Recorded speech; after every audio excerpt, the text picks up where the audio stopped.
అంటే ఒకవేళ నిజంగానే షేక్ హసీనా బంగ్లాదేశ్‌కి వెళ్తే అక్కడ పరిస్థితులు ఎలా ఉండే అవకాశం ఉంది? మొదలు అరెస్ట్ చేస్తారనుకుంటున్నాను నేనైతే వెళ్తే. అసలు వెళ్ళడానికి అనుమతి దొరకదు. దొరకకపోతే ఏం చేయాలి? ఏదైనా వేరే విమానయాన సంస్థ నుంచి పోవాలి. మన భారతదేశం అయితే ఆమె పారిపోయి అక్కడి నుంచి వచ్చినంత ఈజీగా ఇక్కడి నుంచి అటు పోవడం కష్టం అంటున్నారు. అక్కడి నుంచి ఇక్కడ రావడానికి మనం అనుమతించాం కదా! ఆమె ప్రత్యేక విమానంలో వస్తే, ఆ విమానం వేసుకొని వస్తే మనం రావడానికి అనుమతించినాం. కానీ పోవడానికి మనం అనుమతించినా, తీసుకోవడానికి వాళ్ళు అనుమతించాలి కదా! ఇమ్మిగ్రేషన్ అధికారులు వీళ్ళందరూ కూడా. కనుక ఏదైనా ఒక విమానయాన సంస్థలో స్పెషల్ విమానం పోతదా? లేకుంటే విమాన సంస్థలో సాధారణ ప్రయాణికుల్లాగా పోతదా? ఇవన్నీ మనకు దాన్ని బట్టి ఉంటది.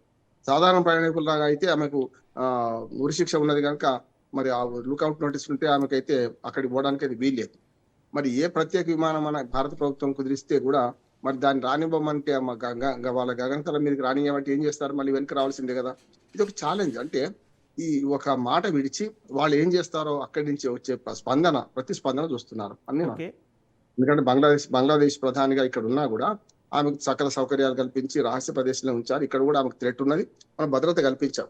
ఇక్కడేంది దలైలామాకే, చైనా నుంచి వచ్చిన దలైలామాకే దాదాపు 60-70 ఏళ్ళుగా మనం ఇక్కడ ఆశ్రయం చేస్తున్నాం కదా, చైనా యుద్ధం తర్వాత వచ్చిన ఆయన. అటువంటిప్పుడు ఆశ్రయం ఇవ్వడం తేలిక, కానీ అంటే ఇన్ని విమర్శలు తెచ్చుకొని తట్టుకొని ఆశ్రయం ఇస్తున్నాం. కానీ ఇక్కడి నుంచి పంపించడం కష్టం అంటున్నాం. ఎందుకంటే భారత ప్రభుత్వం పంపించిన విమానాన్ని అనుమతించకపోతే మనం ఏం చేయలేము కదా. లేదు, ఏదో ఒక పేరు మీదనో రహస్యంగానో వేరే విమానయాన సంస్థల ద్వారా బంగ్లాదేశ్ చేరింది అనుకోండి, చేరిన వెంటనే అయితే గుర్తుపడతారు కదా, అప్పుడు అరెస్ట్ చేసి లోపల పెడతారు నేను అనుకుంటున్నాను. కానీ విచారణ ఓకే. జరిగిన సందర్భంలో ఆమె ఒక్క మాట ఏంటంటే, విచారణ జరిగిన సందర్భంలో ఆమెను ఎక్కడా ప్రశ్నలు అడగలే. ఏకపక్షంగా ఆమె మీద నేరారోపణ మోపిర్రు, ఏకపక్షంగా తీర్పు వచ్చింది. కనుక ఇప్పుడు ఏం కావచ్చు అంటే అంతర్జాతీయ సమాజం ఏమంటదంటే, మీరు మళ్ళీ విచారణ జరపండి, ఆమె వెర్షన్ తెలుసుకోండి, ఆ వెర్షన్ తెలుసుకున్నాక ఆమె మన జవాబు ఇచ్చిన తర్వాత కదా మీరు ఇవ్వాల్సిందే అని అంటే మాత్రం కొద్ది రోజులు జైల్లో ఉండే అవకాశం ఉంటుంది అనుకుంటున్నాను. మొత్తం మీద మాత్రం ఆమెను బహిరంగంగా బయటకు తిరగనివ్వరు. కానీ ఆమె బంగ్లాదేశ్ లో అడుగు పెడితే మాత్రం ఇంకో రకమైన విప్లవం వస్తుంది. అంటే తమ ఓకే. అవామీ లీగ్ కార్యకర్తలు బయటకు వచ్చి బహిరంగం చేస్తారు. ఒక మాట చెప్తాను, మొన్ననే 77వ వార్షికోత్సవం జూన్ 23 కాక మొన్న వారం రోజుల కింద జరిగిన దానిలో నిషేధించబడిన పార్టీ అని రహస్యంగా ఈ 77వ ఆవిర్భావ దినోత్సవాన్ని చేసుకున్నారు. ఉమ్మడి పాకిస్తాన్ దేశంలోనే ఉన్నప్పుడే ఈ పార్టీ పుట్టింది. 49లో పుట్టింది అవామీ లీగ్. కనుక 77 ఏళ్ల ప్రస్థానం చూసుకుంటే మంచి ఉన్నది, చెడ్డ ఉన్నది. ఒక రకంగా చెప్పాలంటే బంగ్లాదేశ్ ఆవిర్భావ ఉద్యమంలో పూర్తిగా పాలుపంచుకున్న దేశం మన పార్టీగా అది ఉన్నది. మన కాంగ్రెస్ పార్టీ మన భారతదేశం ఎట్లాగో అవామీ లీగ్ పార్టీ ఆ రకంగా అప్పటికి బంగ్లాదేశ్ విముక్తి పోరాటంలో పాల్గొన్న పార్టీగా ఉన్నది. కనుక జియావుర్ ముజిబుర్ రెహమాన్ యొక్క మన బంగబంధు యొక్క ఆశీర్వాదాలు ఉన్నాయి కనుక వారి మీద సానుభూతి కూడా ఉండొచ్చు. ఓకే. రామ్మోహన్ గారు. ప్రజల ఆదరణ ఒకే విధంగా ఉంటది నేను అనుకోవడం లేదు. ఈమె పోయిన తర్వాత ఏమైంది అనేది ప్రజల ఆలోచన దృక్పథం అప్పుడున్న పరిస్థితిని బట్టి ఉంటుంది. ఓకే. ఇప్పుడు నిషేధం, మరణశిక్షను ఆపలేవని హసీనా వ్యాఖ్యలు చేశారు. అయితే ఈ వ్యాఖ్యల వెనుక రాజకీయ వ్యూహం ఏమైనా దాగుందని అంటారా? గట్టిగా మాట్లాడకపోతే ఎట్లా? ఇప్పుడు నిజంగానే కదా ఆమె అంతర్జాతీయ కోర్టు అనే పేరే కానీ దాఖలు చేసింది ఏకపక్ష విచారణే కదా. ఆమె వెర్షన్ అస్సలు తీసుకోలే కదా. అవినీతి పర్రాలను ముద్ర వేసిండ్రు. అవినీతి ఉందా లేదా ఎవరు ఎంక్వైరీ చేయాలి? కోర్టు కాదు కదా. కోర్టుకు సమర్పించిన డాక్యుమెంట్స్ ఏంటివి? అప్పటి ప్రభుత్వం అప్పుడు పూర్తిగా ఆ ప్రభుత్వమే సరిగ్గా లేదు.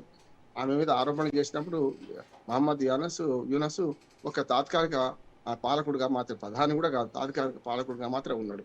అప్పుడు అధికారులు వేసిన దాంట్లో ఛార్జ్షీట్లు ఏమున్నది, దాన్ని బట్టి ఎట్లా ఉన్నది అనేది. అటు ఇటుపైపు కనీసం హసీనాను ఒక్క మాట అడగలే కదా. రమ్మన్నారు, విచారణ రమ్మన్నారు, కానీ రాలేదు, పోలేదు. పోకపోతే హక్కులైతే భంగం కావు కదా. అందుకని ఇప్పుడు ఏకపక్ష విచారణ జరిగింది నా మీద అన్నది. అందుకనే ఈమె ఒక మాట వేసి చూస్తున్నది. దీనికి అక్కడి నుంచి ఎట్లాంటి రెస్పాన్స్ వస్తుందని చూస్తున్నారు. బంగ్లాదేశ్ ప్రధాని నుంచి కానీ బంగ్లాదేశ్ ప్రభుత్వం నుంచి కానీ ఎట్లాంటి రెస్పాన్స్ అయితే ఇప్పుడు నాకైతే కనపడలేదు. కానీ రేపు ఆ రెస్పాన్స్ ఎట్లా వస్తుందో దాన్ని బట్టి ఈమె అడుగులు ముందుకు పోతాయా వెనక్కి పోతాయా చూడొచ్చు మనం. ఓకే. ఇప్పుడు అంటే షేక్ హసీనా స్వదేశానికి వెళ్తే వెంటనే అరెస్ట్ చేస్తామంటుంది తారిక్ సర్కార్. మరి ఆమె అరెస్టుతో రాజకీయ సమీకరణ మారే అవకాశం ఉందంటారా? ఖచ్చితంగా ఎప్పుడు కూడా జైలుకు వెళ్ళిన వాడు ఎప్పుడు కూడా నష్టపోడు. చూస్తున్నాం కదా, చాలా మంది మన దగ్గర ముఖ్యమంత్రులు జైలుకు వెళ్ళినాక తర్వాత ముఖ్యమంత్రులు అయిన సందర్భం చూసినాం. లేకపోతే అణిచివేత వల్ల వచ్చిన సానుభూతితో కూడా ముఖ్యమంత్రులు అయిన సందర్భం చూస్తున్నాం. ఇది కూడా అంతే అనుకుంటున్నాను. ఎంత అణిచివేస్తే స్ప్రింగుని కదా కిందికి ఎంత బ్రతితే అంత పైకెట్లు లేస్తుందో, ఇక్కడ కూడా షేక్ హసీనా పట్ల అక్కడ అరెస్ట్ జరిగితే ఖచ్చితంగా అవామీ లీగ్ కార్యకర్తలు ఉన్నారు, వాళ్ళు తిరగబడే అవకాశం ఉంటుంది.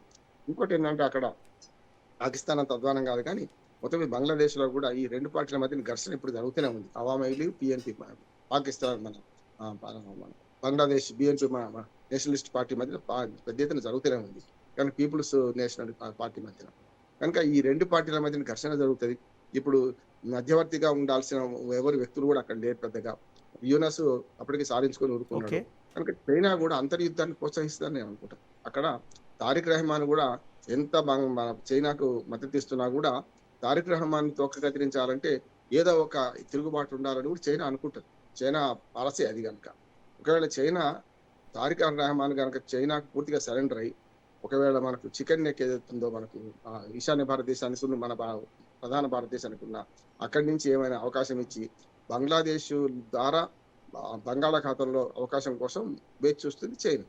కనుక ఇట్లాంటి ఓకే. పూర్తి స్థాయిలో లొంగిపోకపోతే ఇట్లాంటి ఉన్నప్పుడు ఇట్లాంటి తిరుగుబాట్లు ఉంటే లొంగుతాడు కదా, ఒత్తిడిలో లొంగుతాడు కదా అనే చైనా ఆలోచన ఉంటాయి. ఇవన్నీ ఇంటర్నేషనల్ గా జరిగే కుట్రలు కుతంత్రాలు వీటిలో బంగ్లాదేశ్ బలిపశువుగా మారిందని నేను. ఇంకో అంశం ఏంటంటే అవామీ లీగ్ నిషేధం బంగ్లాదేశ్కి ప్రజాస్వామ్యం మేలు చేసే అంశం అంటారా, నష్టం చేసే అంశం అంటారా? దుర్మార్గం ఉంటుంది. ఒక పార్టీని నిషేధించో, ఒక వ్యక్తిని ఉరిశిక్ష నిర్ణయించో చేయలేవు. చూసా ఏమైంది, భుట్టో మీద ఉరి తీశాడు. భుట్టో ఏమైనా జరిగిందా? నేరాపడి జరిగింది, చేసేసారు కదా పాకిస్తాన్ లో. అట్లా ఇది కూడా అంటున్నారు. ఒక పార్టీని నిషేధించడం వల్ల రాదు, నిషేధిస్తే ఇంకెక్కువ ఉత్సాహంతో పనిచేస్తారు. తాత్కాలికంగా నిర్బంధాల మధ్యన పార్టీ కార్యకలాపాలు బయటకు లేకపోవచ్చు, కానీ ఎన్సీపీ కార్యకర్తలు అయితే పూర్తిగా నేషనలిస్ట్ మన అవామీ లీగ్ పార్టీ కార్యకర్తలు అయితే వాళ్ళు ఉన్నారు కదా, హసీనాకు అనుకూలంగా ఉన్నారు కదా. ఆనాడు పాల పొంగులాగా పెద్ద ఎత్తున వచ్చి ప్రభుత్వాన్ని మారుద్దాం అనుకున్నారు, కానీ ఇలా చైనా అనుకున్న ప్రభుత్వాన్ని, అసమర్థ యూనస్ ప్రభుత్వాన్ని తెచ్చుకుందామని ప్రజలు అనుకోలే. చూసిన కదా ఆ తర్వాత ఎవరి మీద దాడులు జరిగినాయి? అప్పటి విద్యార్థి నాయకుడిని చంపేశారు. ఇది యూనస్ ప్రభుత్వంలో చూసా. యూనస్ మీద కూడా చాలా వ్యతిరేకత ఎందుకు వచ్చిందంటే యూనస్ ప్రభుత్వం తీసుకొచ్చిన అంటే తాత్కాలిక ఆ ప్రభుత్వాన్ని మార్చి హసీనాను వెళ్ళగొట్టిన మన రాజకీయ నాయకత్వం కాకుండా యువ కెరటాలనే వాళ్ళు హతమార్చారు కదా. మరి దానికి బాధ్యత వహించాల్సిన యూనస్ ఏం చేశారు? వట్టిగా ఊరుకున్నాడు కదా. అప్పుడు కూడా యూనస్ ప్రభుత్వం మీద తిరుగుబాటు వచ్చింది, దాన్ని దించేసే ప్రయత్నం చేశారు. ఈలోపు ఎన్నికలు రావడం, ప్రజాస్వామ్యాన్ని బతికించడం కోసం అన్నట్టు ఎన్నికలు అన్నట్టు మళ్ళీ అన్ని ఓకే. సాంప్రదాయవాదులందరూ ఏకమైనరు.